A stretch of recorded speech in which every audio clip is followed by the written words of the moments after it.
Senhoras e senhores, bem-vindos de volta. Gostaria de convidar a todos que estão lá fora para que possam entrar para a gente dar continuidade ao nosso evento. A seguir, temos a honra de apresentar um super painel. Ele promete ser um dos destaques do nosso evento.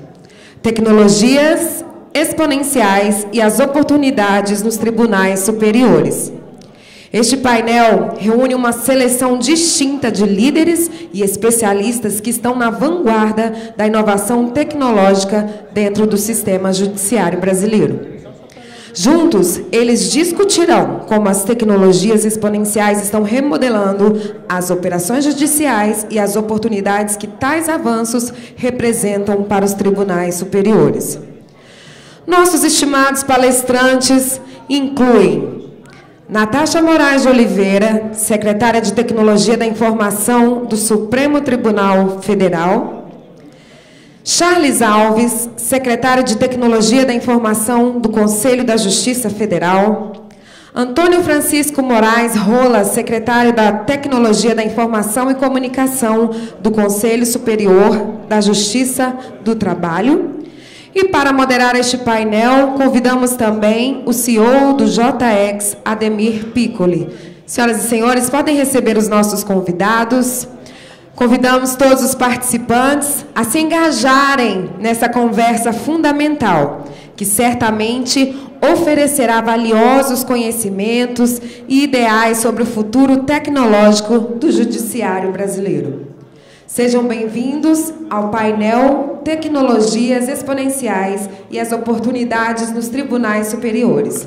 Estamos ansiosos para explorar juntos o potencial transformador dessas tecnologias. Boa tarde a todos. O público ainda acanhado, o pessoal está comendo bastante, break, vai ficar forte. Daqui a pouco vão chegando mais aí. Este é um painel super importante, porque ele trata de tecnologias exponenciais sobre a ótica dos tribunais superiores e conselhos. E a nossa ideia aqui é fazer uma coisa dinâmica. Nós convidamos que cada um vai ter um tempo para falar, e o Charles e o Tony votarem começar com a Natasha. Então, assim, primeiro.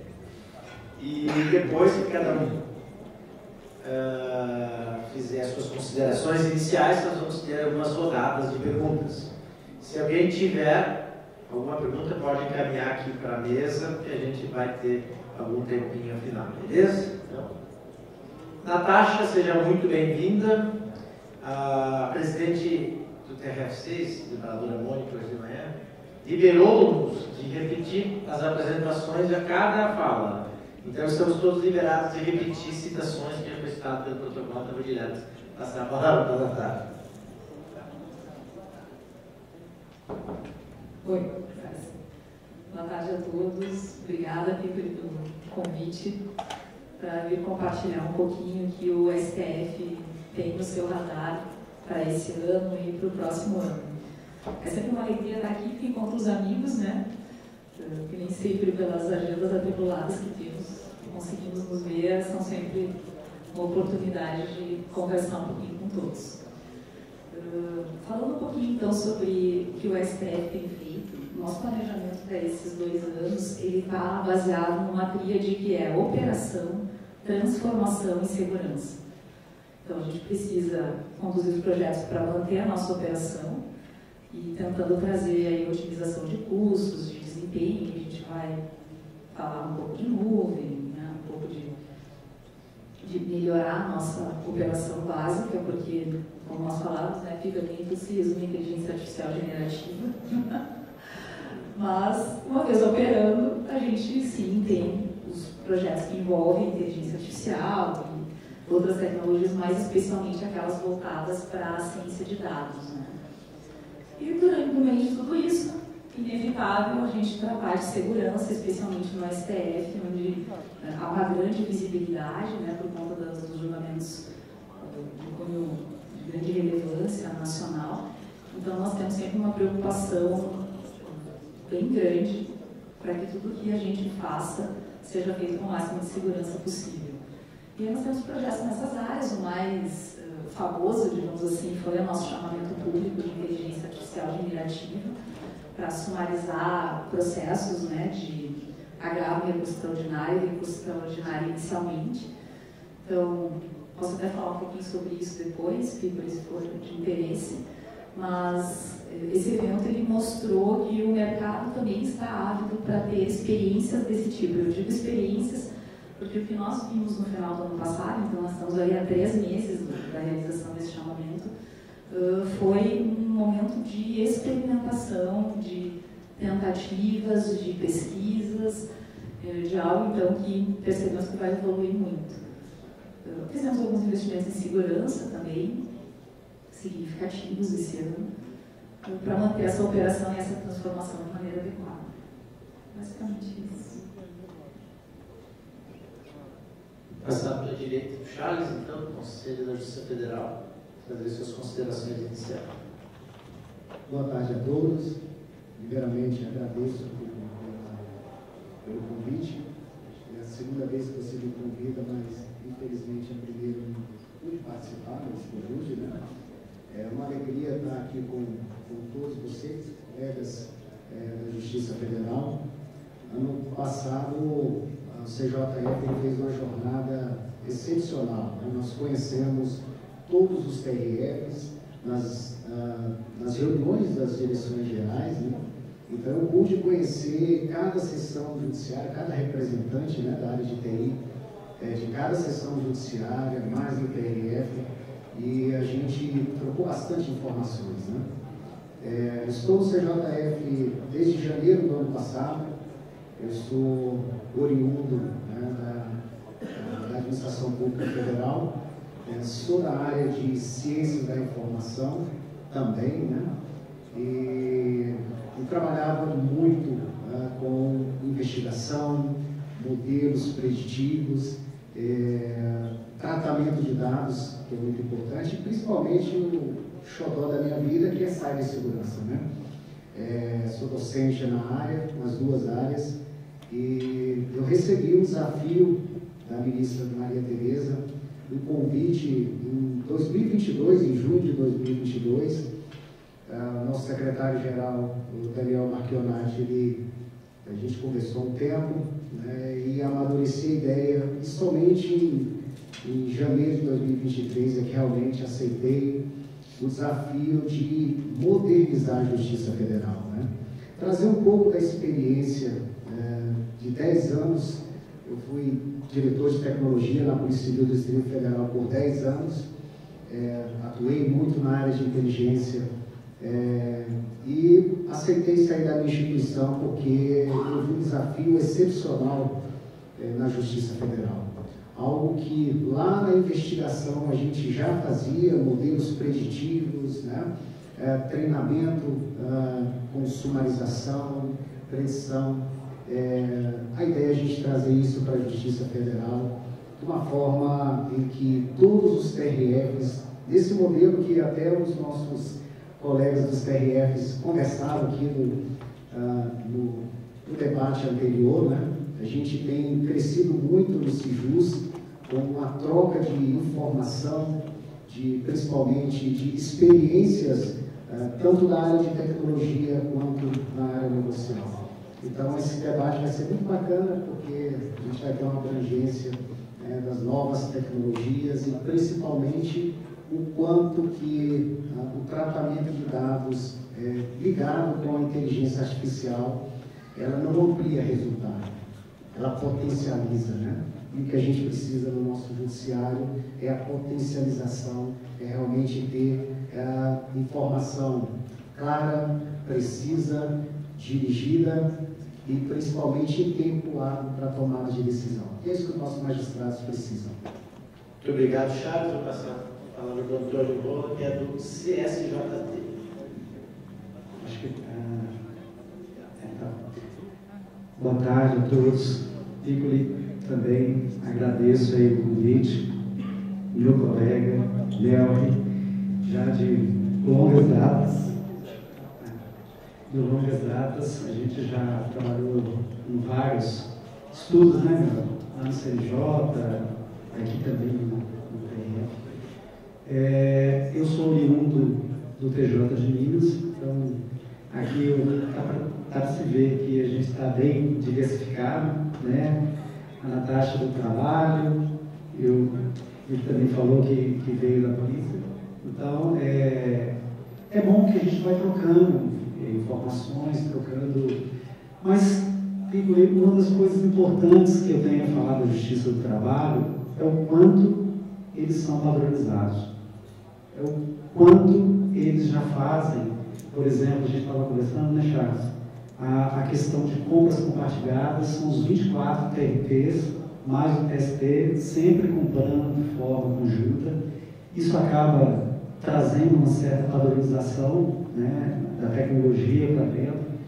Não só a parte de compras, como também a parte de sistemas. Eles têm os produtos nacionais, em torno de 113 catalogados. Aí nós estamos falando de sistemas e produtos voltados para o usuário final e voltados também para a área técnica. E tudo é feito de forma colaborativa, e o que impulsiona um pouco mais o desenvolvimento. Então, vou dar um exemplo do PJE, ele é a mesma versão dos 24 TRPs. Então, isso facilita, e há uma orquestração dos TSJP. É um pouco diferente, a experiência que eu estou tendo é um pouco diferente do que eu tinha, porque o TJ de Minas, eu como diretor, era um tribunal de operação, né, pesada, e aqui não. Aqui o Conselho, a grande missão do Conselho é fazer com que esses tribunais eles trabalhem de forma colaborativa em prol de melhorias para eles próprios. Então, 99% dos sistemas produzidos, produtos, serviços, são para eles próprios. Então, a gente faz essa orquestração. E só para finalizar, e para a gente começar a nossa discussão, o ministro, nessa gestão, ele colocou só 3 pilares, né, para a gente avaliar: IA, segurança e infraestrutura, principalmente a parte de cloud, ou seja, quase tudo, né? Mas, como eles já têm esse trabalho de forma colaborativa, eu tenho sentido muito mais facilidade, porque eu trabalhava junto com os tribunais estaduais, e o fato deles terem uma autonomia administrativa, financeira, era muito difícil você fazer coisas juntas, né? Mas a Justiça do Trabalho realmente mostra que é um caminho que eu acho que tem que ser trilhado não só para a Justiça do Trabalho, acredito que o CJF também faça essa mesmo papel, e na Justiça Estadual pelo CNJ. Então é isso, Pico. Muito bem. Os 3 falaram com segurança, vou começar com segurança. Na verdade, não é que os 3 falaram, porque o Charles é um especialista em segurança da informação.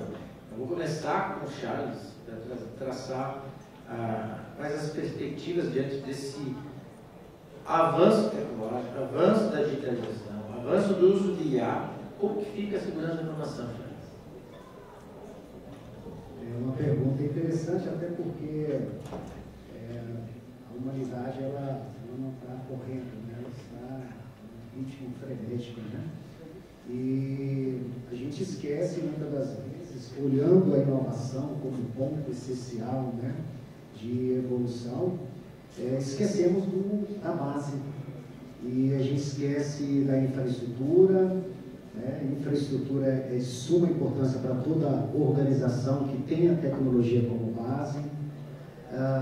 Não vejo que somente fazer a jornada para a nuvem é a solução, né? A gente tem que saber entender que nem tudo estamos disponíveis para adesão à nuvem. A minha instituição mãe, né? Nós não aderimos à nuvem ainda, até por causa da classificação da informação, que é muito rígida, né? Nós tomamos a decisão por essa jornada ainda não, né? Então, quando a gente fala de IA, gente, quando a gente fala de tratamento de dados, né, muitos conhecem como, né, somente BI, não é tratamento de dados, não é só BI. A gente olha somente a disponibilidade do serviço. E a área de segurança, muitas das organizações, elas se resumem a mecanismos de segurança. Eu tenho estudado muito, né, a área de cyber, principalmente que eu sou docente, né?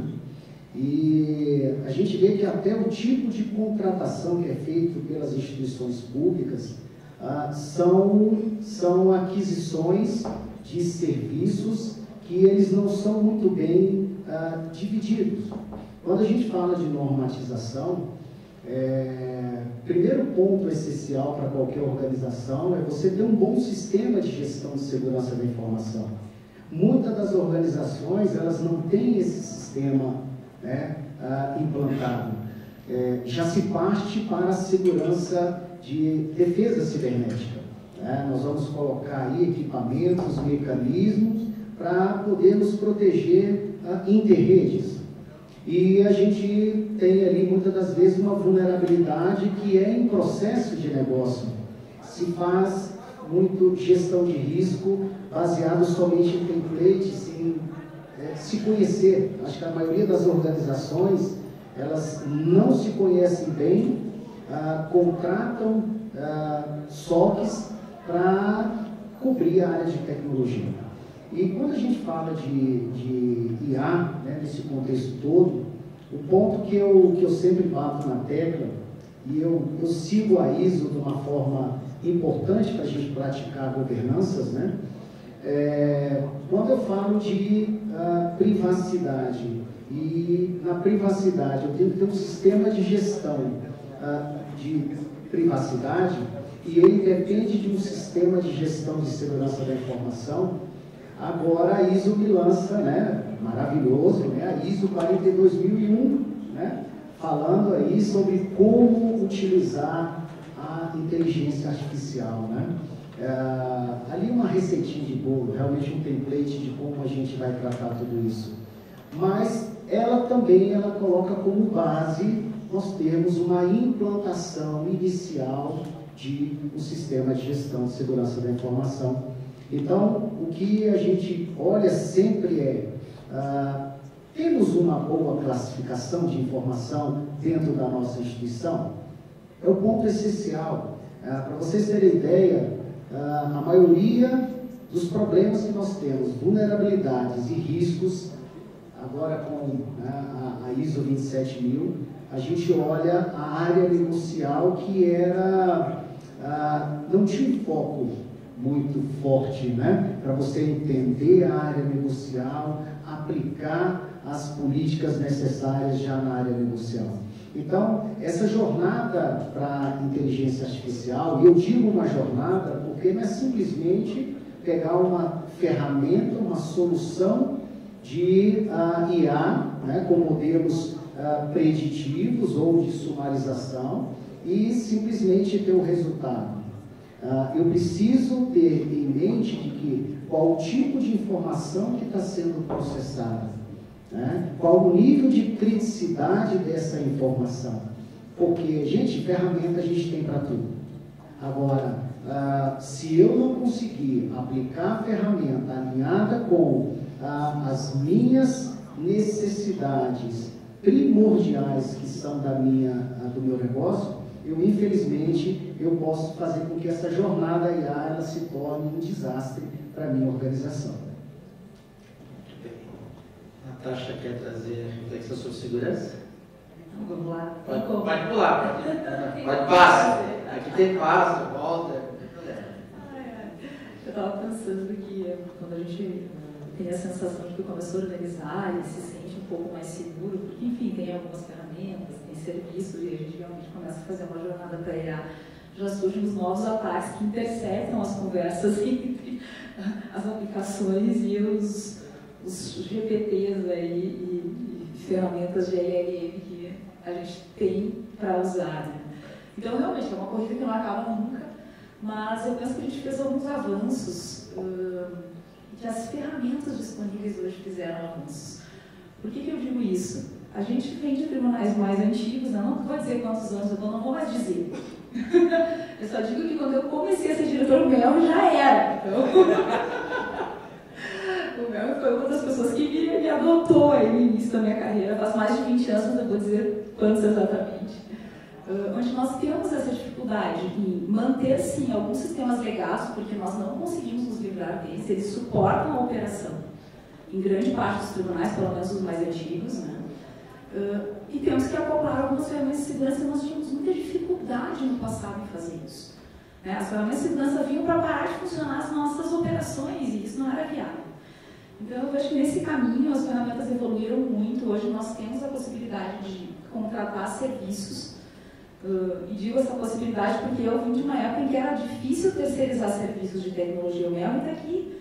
Nós tínhamos uma vedação de que não era possível terceirizar aquilo que o tribunal tivesse cargo para exercer. Então nós tínhamos que ter equipe própria, treinar essas equipes, eram pequenas, até porque à época essa área de tecnologia não era tão expressiva como é hoje, e lidar com a operação e trazer segurança para aquilo que tinha sido desenvolvido já há uma década. Então, eu penso que nós evoluímos em normatização à medida em que hoje os tribunais podem se valer de mão de obra externa. Com isso, a gente ganha em qualidade, porque se a gente busca uma empresa para apoiar uma operação de SOC, por exemplo, essa empresa só faz isso. Não é o meu cara lá que faz isso, mas também cria uma regra aqui, apaga um incêndio do banco de dados no outro dia. E a vida é isso na TI, acredito que de todos os tribunais. Nós não temos essas equipes maravilhosas onde eu tenho efetivamente braços e tempo dessas pessoas para que elas realmente se qualifiquem naquela manutenção de segurança. Então, eu acho que a gente fez um caminho bem interessante até aqui. Agora é um outro passo. E é um passo realmente que precisa ser controlado junto dessa jornada. É uma pena que o Thiago não pôde comparecer do CNJ, porque existe essa discussão no grupo de trabalho. Eu vou falar um pouquinho, se me permite, porque eu faço parte desse grupo de trabalho que está justamente debatendo as questões de IA no Poder Judiciário para uma nova regra, para uma nova resolução. Porque, veja, a nossa resolução é de 2021, ela já não cobre vários temas, porque não existia a generativa efetiva quando ela foi feita. Então, nós temos que trazer esses debates, que é justamente o que o Charles nos trouxe. Que tipo de dado a gente vai mandar? Que classificação tem isso? O que a gente vai fazer com o dado que for gerado? Vai guardar, não vai guardar? Vai deixar modificar ou não vai? Vai deixar claro o que utilizou, o que utilizou, qual foi a interferência que fez aquela pessoa? Então, são coisas que nós temos que pensar a respeito. E a grande preocupação do CNJ e do grupo que está trabalhando lá é criar algo que fomente a inovação e a transformação e não o contrário. Então, é uma briga, porque eu também tenho esse pé na segurança, porque eu comecei nessa área de infraestrutura e depois fui para a área de segurança. Aliás, participamos ativamente da criação da Sejus, então, se vocês têm raiva, podem canalizar. Não ri que tu estava lá. Então, assim, tem esse pé de segurança. E é essa dicotomia que a gente vive ainda, que é transformar, tendo que ter alguma flexibilidade e assumir alguns riscos, mas sem colocar em risco a efetiva operação e os dados que nós vamos utilizar nessa jornada. Tony, e a Justiça do Trabalho? Está seguro? Não, está seguro. Está seguro, sim. Mas o desafio lá é um pouco diferente. O que acontece? Quando a gente tem sistemas e serviços que são padrões, ao mesmo tempo que isso é importante para impulsionar a parte de desenvolvimento, tendo esse padrão, se você pensar em 24 TRTs, a falha em um, ela é a mesma falha em todos. E quando o ministro tinha colocado que uma das prioridades era a parte de segurança, eu cheguei e falei assim, olha, por onde começar? É difícil você começar em 24 TRTs. Mas tudo bem, então vamos pegar a parte de investimento em segurança. Aí eu via tribunais pensando em CIEM e outros pensando em pecado. Eu falei, cara, tem algo diferente, tem alguns tribunais que já estão no nível avançado e outros não. E no ambiente de autopadronização, onde os sistemas e serviços são muito parecidos, se você tiver uma falha de segurança em um, você pode estar comprometendo todo o conjunto. Então, o que a gente percebeu? Que a gente tinha que montar um modelo de maturidade. Aí eu fiz uma reunião com o pessoal da Secretaria de Governo Digital, Leonardo Ferreira, através do plano que eles têm, o Programa de Privacidade e Segurança da Informação do PSI, que é justamente isso, são 250 alguma coisa órgãos do governo, e que eles montaram um programa. Ele falou comigo, falou, Tony, está acontecendo é o seguinte, tem cara aqui que pede CM, mas não tem nenhuma estrutura de mercado falando isso. Né? Então, se eu não tiver todo mundo no mesmo nível, aí eu não vou ter a segurança da JT como um todo. Então a gente começou a pensar nisso, só que é difícil operacionalizar isso, porque tem que ter braço para isso. Não é só braço, são pessoas com competência técnica, não é só braço. Então é difícil, né? Então, recentemente, o Thiago, mais uma vez também falando aqui, Natasha, nós fizemos um acordo e o CNJ nós devemos fazer um modelo de privacidade, tá? de maturidade aplicado à JT.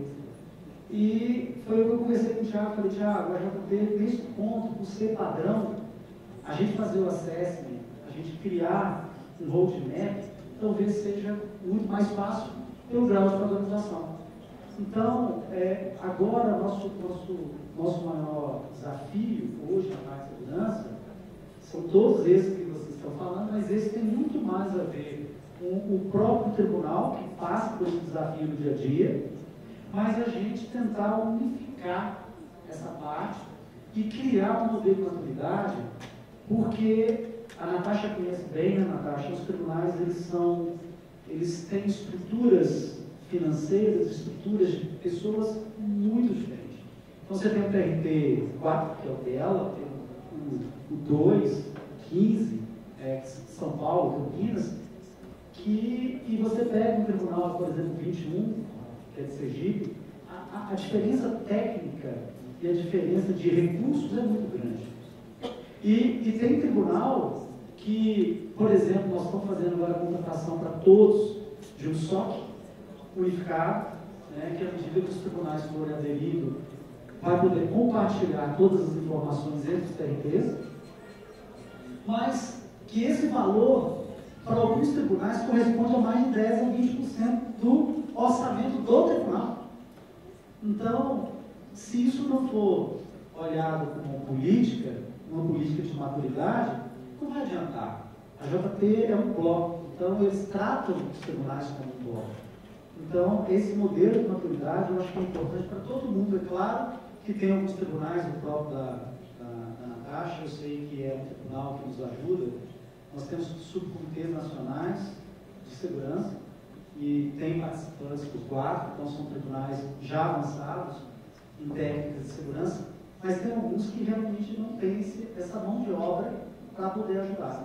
Então, a gente está criando este programa para tentar bypassar esse desafio que realmente é grande. Já que o Tony trouxe nos seus destaques infraestrutura, segurança e IA, então para a parte de infra, porque o tema da nuvem é um tema que eu tenho percebido uma certa preocupação, inclusive aqui já hoje pela manhã, os magistrados, etc., fazendo conta. Existe um movimento de repensar, porque antes era assim, teve todo o trabalho de convencimento, de contas para ir para a nuvem, entendeu? Teve um movimento que facilitou o acesso, facilitou as pessoas tomassem a decisão de migrar para a nuvem. Mas agora a conta apareceu. E aí eu vejo algumas aflições dos magistrados, do TRF1, do CNJ, muitas discussões sobre esse repensar, fazer contas sobre isso. Então eu queria fazer uma rodada, pode ser aqui, posso começar? Mas vamos lá. Eu sempre fiz essa conta. Vocês me convidam para esses eventos e me ouvem aí há mais tempo. Eu sempre disse que nuvem não é econômico, nuvem é uma estratégia de negócio. Nuvem dá resiliência, dá resposta rápida, traz uma série de condições que on-premises nem sempre a gente consegue manter. Mas eu sempre pensei que escolher nuvem não deveria ser uma estratégia apenas econômica. Até porque, falando de novo, porque é impossível não falar que a gente tem legados que não funcionam adequadamente na nuvem, então fazer uma transição para a nuvem vai nos obrigar, em determinada medida, a manter uma infraestrutura on-premises. Na hora que eu tenho isso, eu preciso ter segurança, eu preciso ter todos os requisitos que eu já tinha. Então, de certa maneira, esses custos eles são diluídos na infraestrutura local. Quero dizer que sou contra a nuvem absolutamente. Como eu disse, a nuvem é necessário. Quando a gente fala de IA, não tem como a gente pensar em fazer, principalmente agora que a gente fala em IA generativa, esse processamento on-premises, seria uma loucura. Mas a gente tem que fazer projetos que considerem isso. E não só levar a operação, porque no início a gente fazia muito isso, a gente pensava muito isso, vou pegar esse meu sistema aqui e vou botar lá na nuvem. Mas eu preciso de segurança, eu preciso de backup, eu preciso de manter confidencialidade, integridade. Porque na hora que eu joguei daqui para fora, que o meu contrato está lá me garantindo tudo, não está. Vamos ler todas as milhares de páginas e descobrir que não. E para que a gente tenha a mesma segurança de operação que nós tínhamos on-premise, a gente precisa acoplar uma série de produtos e de serviços que não são oferecidos dentro do pacote inicial, não eram, inicialmente. Então, eu acho que a nuvem também é uma jornada, assim como AI, como todas as tecnologias que a gente passa, que no início parece que tudo vai se resolver, Hoje mesmo, quando eu estava com o Piper, ele falou, vamos falar de tecnologias exponenciais, vamos falar de IA, vamos falar de blockchain, daí ele disse assim, nunca pegou no noticiário. É uma jornada, uma coisa de cada vez, mas a gente sempre tem que essa tecnologia vai resolver os nossos problemas. E depois a gente começa a caminhar nesse caminho, trilhar esse caminho e ver que nem tudo são flores e que precisa assim, de muito estudo e muita análise antes de fazer esses movimentos. Eu acredito em blockchain, mas acho que uma hora vem, mas ele é uma promessa. E há quantos anos também prometendo, foi 2023 que massificou, que chegou na casa de pessoas que não tem nada a ver com tecnologia, começaram a usar, daí começou a popularizar. E agora a gente vive um momento de várias provas de conceito, vários pequenos resultados, micro resultados sendo apresentados nos cases. É um alento, é uma luz. Eu acho que a gente passou alguns eventos de segurança infelizes, com terceiros desconfiáveis, não tão confiáveis como a gente imaginava, que vai trazer de volta, talvez, essa discussão de usar alguma tecnologia de blockchain para garantir identidades ou coisas dessa natureza. Sabe, Tony? Igor, nuvem é um assunto interessante que, quando surgiu a nuvem, se não me engano, foi em 2015, 14, foi mais ou menos isso, quando começou realmente no mercado. Eu tinha um evento aqui em Brasília e estava eu acho que era no Unip, eu ia falar sobre ITSM. E eu não sei por que publicaram, na época não tinha site direito, era tudo no papel, que eu ia falar de nuvem. E eu só descobri isso na hora que eu estava vindo de São Paulo, eu estava num evento em São Paulo, eu falei, eu vou ligar para lá para saber se está tudo certo, o evento, olhar no papel, estava para falar sobre nuvem. Eu falei, meu Deus, eu não sei nada, o que eu vou falar sobre nuvem? É claro que eu não entrei na parte técnica, eu entrei na parte legal naquele momento e também se a gente estava preparado ou não. Isso aí eu tinha uma noção. Eu sabia que a gente não estava preparado. Mas teve um viés ruim nessa apresentação porque os fornecedores caíram na tela, porque todo mundo queria falar sobre nuvem, era nuvem, e eu falando, não, isso não, desse jeito não vai dar. E se passaram alguns anos, eu já implantei no TJ de Minas uma nuvem há 5 anos atrás, e não tinha conhecimento para implantar, tive que fazer um curso de administração de nuvem, até um erro, porque é um curso muito operacional, mas eu entendi como funcionava a nuvem e eu podia discutir com eles e dar o apoio necessário para a gente ir para a nuvem. E aí, hoje, eu estou fazendo um projeto, porque quando eu cheguei aqui eu herdei um contrato que já tem 3 tribunais na nuvem, no TJE. Já está funcionando há mais de um ano, funciona muito bem, um custo menor. E que uma coisa são 3 tribunais de pequeno porte, outra coisa é você colocar todo mundo na nuvem. E quando eu olhei para o mercado hoje, até tendo um broker, para você ir para a nuvem, você tem que ter um planejamento. Todo mundo fica mandando aqueles, 30% está voltando, está fazendo repatriação, tal. A hora que você vai ver isso, todos têm um problema sério da jornada na nuvem, que é o planejamento, o controle. Isso precisa de ser feito, isso precisa de ser criado uma estrutura para isso. Eu tenho estudado, tenho escrito alguns textos da JT, tenho feito um projeto que nós estamos fazendo uma nuvem federada, os 26 órgãos da Justiça do Trabalho, são os 24 RTs TST e o CSJP, que o CSJP vai ficar centralizando os serviços e sistemas, mas com a criação de um centro de excelência em nuvem para controlar esse tanto o padrão quanto a questão técnica mesmo, envolvendo a implantação de sistemas, a implantação na nuvem. E aí, Pico, você percebe que se você não tiver esse planejamento, vou dar um exemplo para vocês, simples. O PJE da Justiça do Trabalho ainda tem os seus binários dentro do banco. E isso, quando você vai para a nuvem, você contrata isso como passe. Estima-se em torno de 10 vezes mais caro do que você contratar a nuvem colocando esses binários em S3, ou seja, colocando para armazenamento. Então, se a gente for para um tribunal de grande porte igual o da Natasha, com certeza o custo vai ser muito maior. Então, foram feitos alguns projetos para tirar o binário de dentro, para fazer esse projeto. Então, essa parte de orquestração, essa parte de controle, ela é importante. Você tem que... Porque muitas vezes os sistemas eles não estão preparados para ir para a nuvem. E a gente fica querendo ir para uma nuvem, achando que nuvem é só IaaS, achando que nuvem vai ter loquinho. Se vocês olharem os documentos do Gartner, tem vários para escrever esses textos, a gente está hoje com loquinho. Hoje o PJE, por exemplo, tem Postgres. Vai trocar isso para um outro banco de dados que não seja Postgres. Nós estamos com loquinho. Quando a gente não está com loquinho de tecnologia, a gente está com loquinho na nossa equipe interna. Só tem 2, 3 funcionários para tocar toda uma infra de um tribunal menor. Você está com loquinho. Né? Então, é claro que você tem que avaliar todo esse contexto e criar formas de mitigar e criar planejamento para isso. O grande desafio hoje, sabe qual que é? É braço especializado para isso. Não temos braço especializado, a não ser dentro das próprias empresas, né?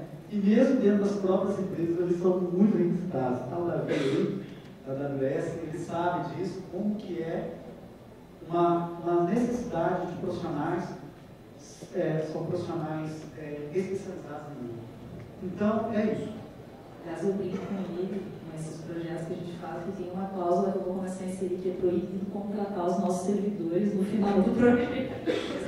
Isso não, né? Tem que respeitar isso, ó, já está na carta, a carta do Renascimento já está registrado isso. Não só para o Davi, para todos. Eu achei a ideia ótima. Charles. Vamos lá. Tanto Natasha, né, quanto o Tony, duas palavras importantes.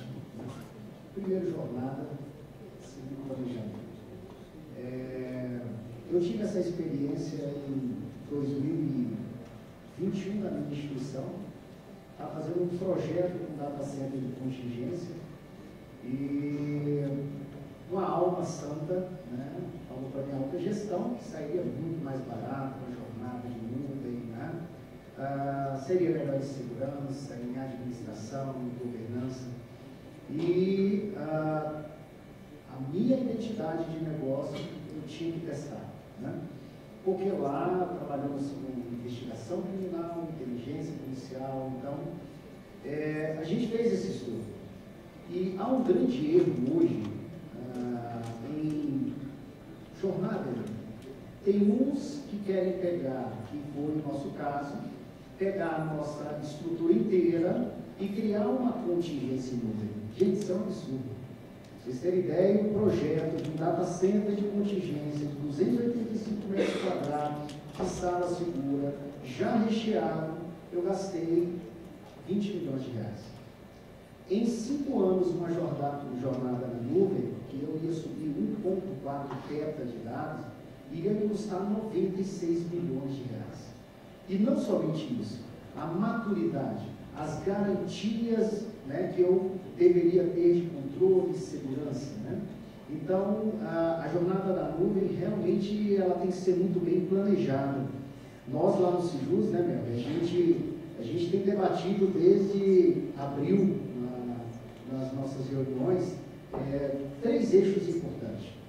Primeiro, nuvem, toda reunião a gente trata, né, de que forma que a gente vai fazer essa adesão à nuvem. Segundo, tratamento de dados.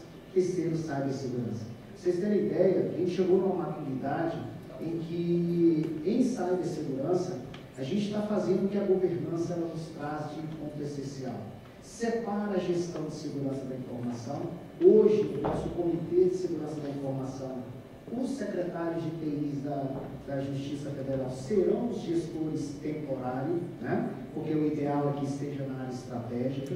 E também o nosso Comitê de Resposta a Incidente, teremos também não só a equipe de SOC da nossa instituição, né? Mas também teremos treinamento. Você falou muito de pessoal, gente, qual a instituição pública que não falta profissional? Então a gente tem que pensar em capacitação, a gente tem que pensar em ferramental, né? E quando a gente fala em nuvem, essa jornada, né, da nuvem, o que a gente tem que colocar na balança? Não é simplesmente levar a infraestrutura como um todo. E eu tenho sempre proposto para o Sijus, vamos ver o tipo de serviço que nós vamos levar. Por exemplo, hoje IA é um modelo que eu posso levar para a nuvem, fazer os treinamentos necessários, porque eu ainda não tenho a infraestrutura necessária, né?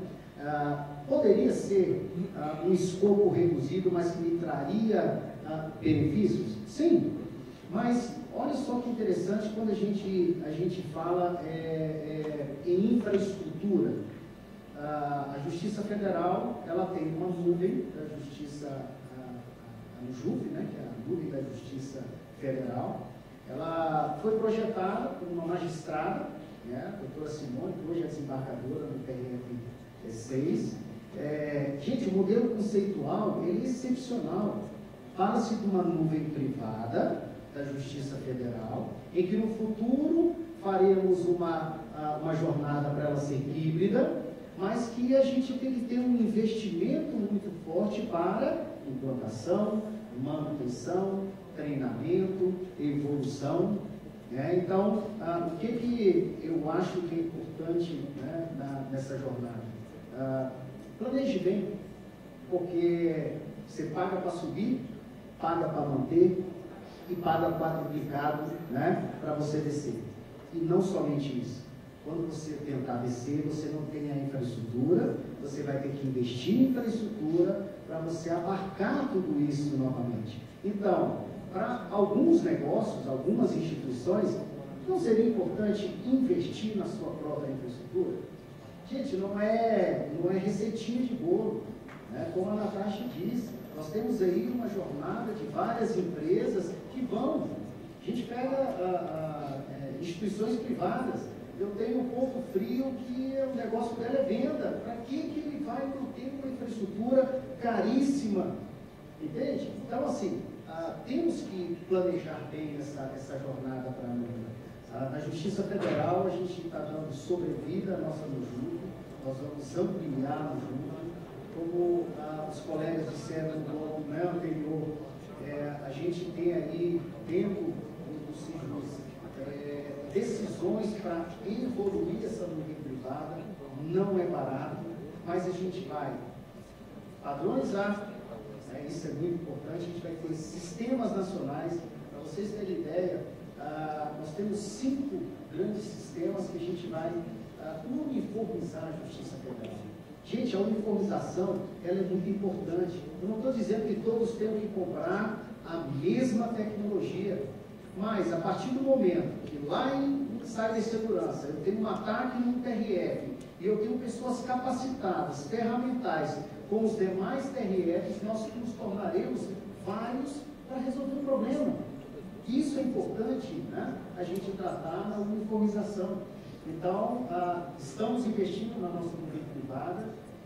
A jornada da nuvem pública, ela é viável sim.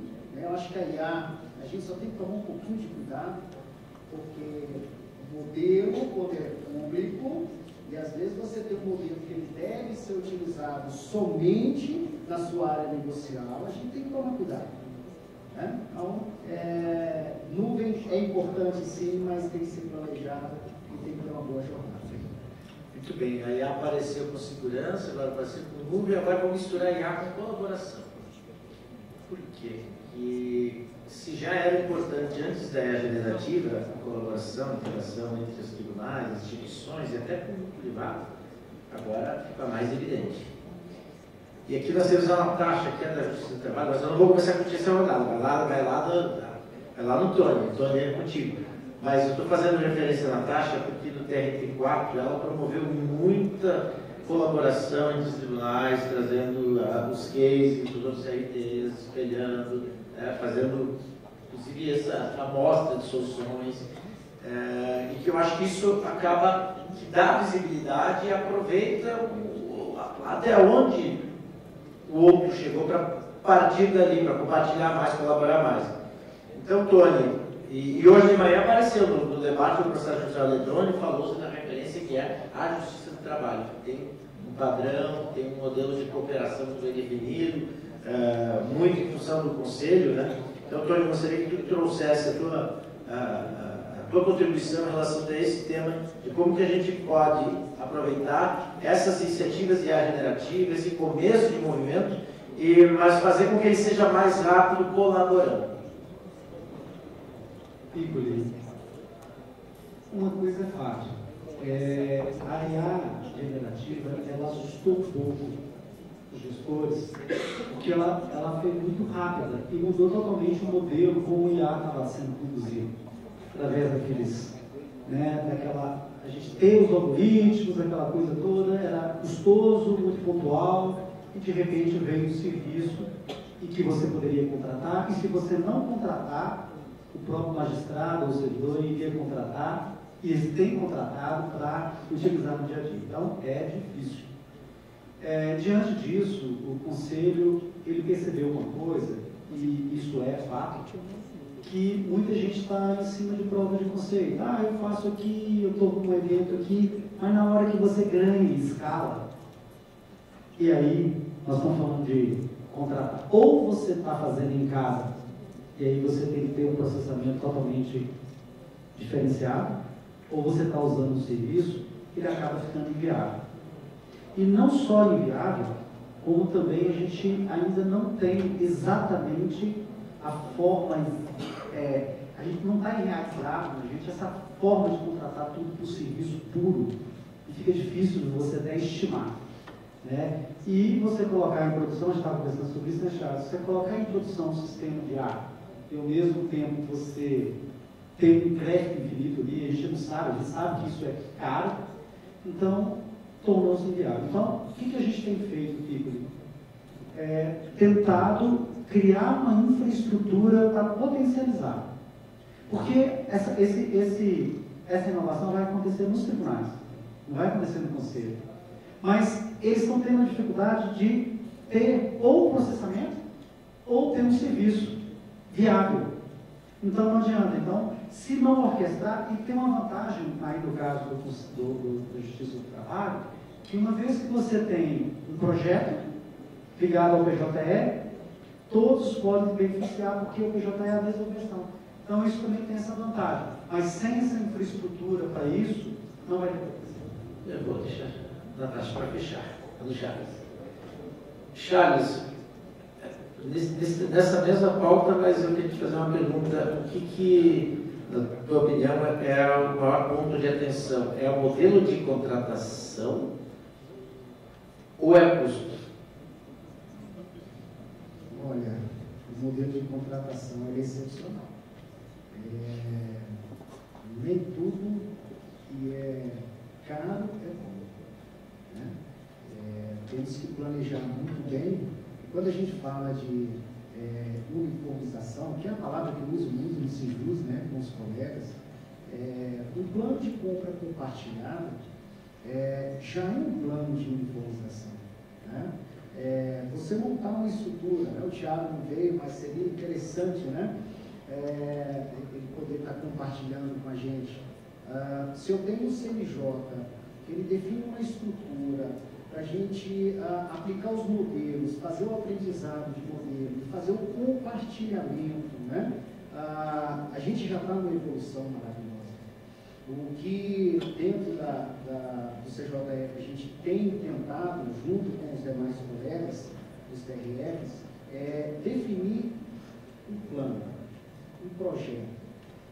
Não para hoje, porque a gente sabe que a rotatividade, gente, na justiça, ela, assim, para a área de tecnologia, ela não é boa, tá? De 2 em 2 anos você teve mudança, mas vamos fazer um plano de Estado, né? E não de governo.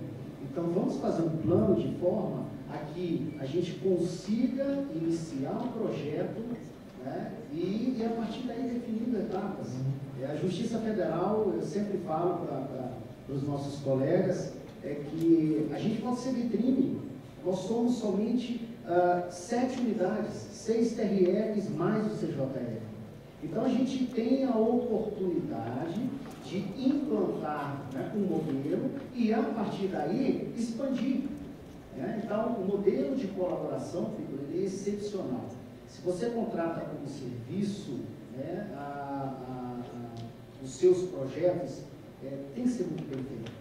Né? Porque tem algo que a gente tem alguns problemas na execução que se chama métrica.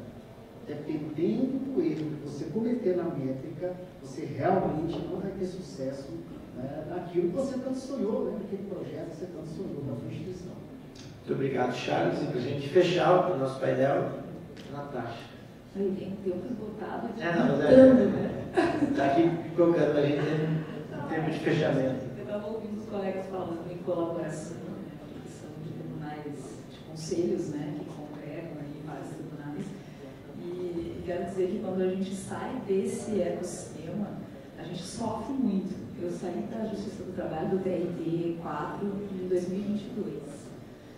Não faz 2 anos ainda que eu deixei esse modo de vida, onde tudo que era feito era compartilhado, para ir para uma instituição que não é isolada. Eu não vejo o STF como uma instituição isolada, como muitas pessoas pensam, mas ela é muito ímpar. Tem um processo de julgamento que é diferente dos demais, tem inquéritos, tem outras coisas no Supremo que não são similares a nenhum outro tribunal. E, portanto, nós não temos um fórum para discutir como eu tinha uma experiência de vida aí da Justiça do Trabalho. E digo que sim, colaborar faz toda a diferença. Padronizar faz toda a diferença. E eu digo que a gente tem um caminho de padronização dentro das próprias casas. O PJE é um exemplo na Justiça do Trabalho, mas ainda existem N aplicações na própria Justiça do Trabalho que não são padronizadas e que muito se ganharia se assim fosse. Né? E nós demoramos para perceber isso na Justiça do Trabalho.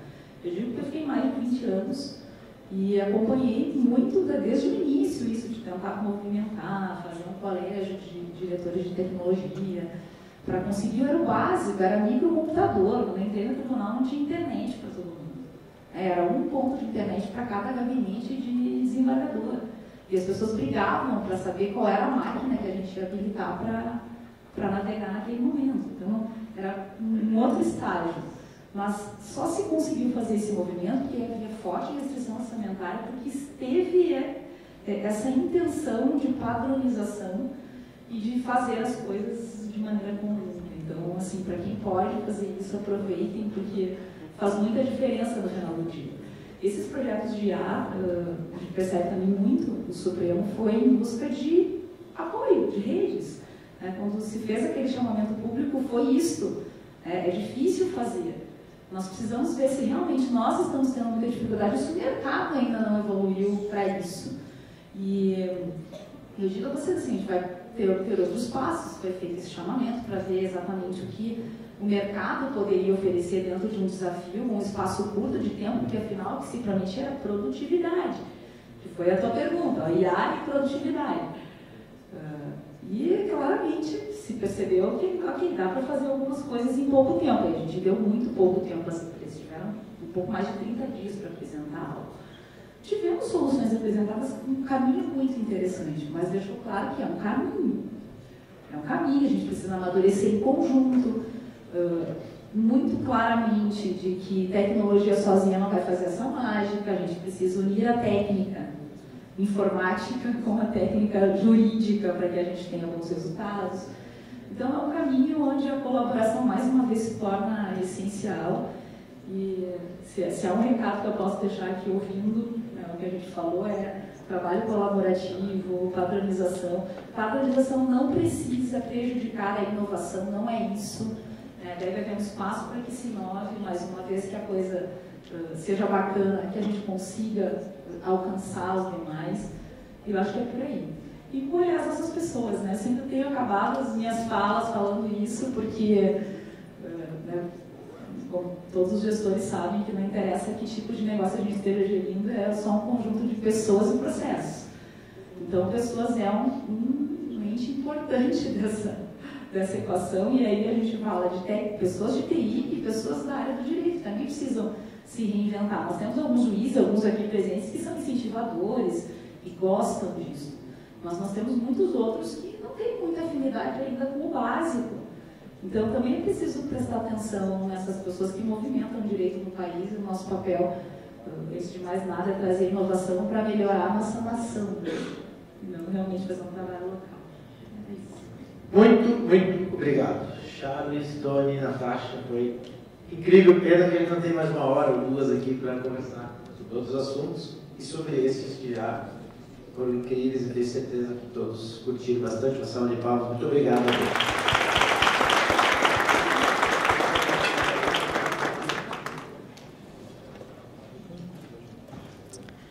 Vamos só fazer uma foto com os nossos participantes.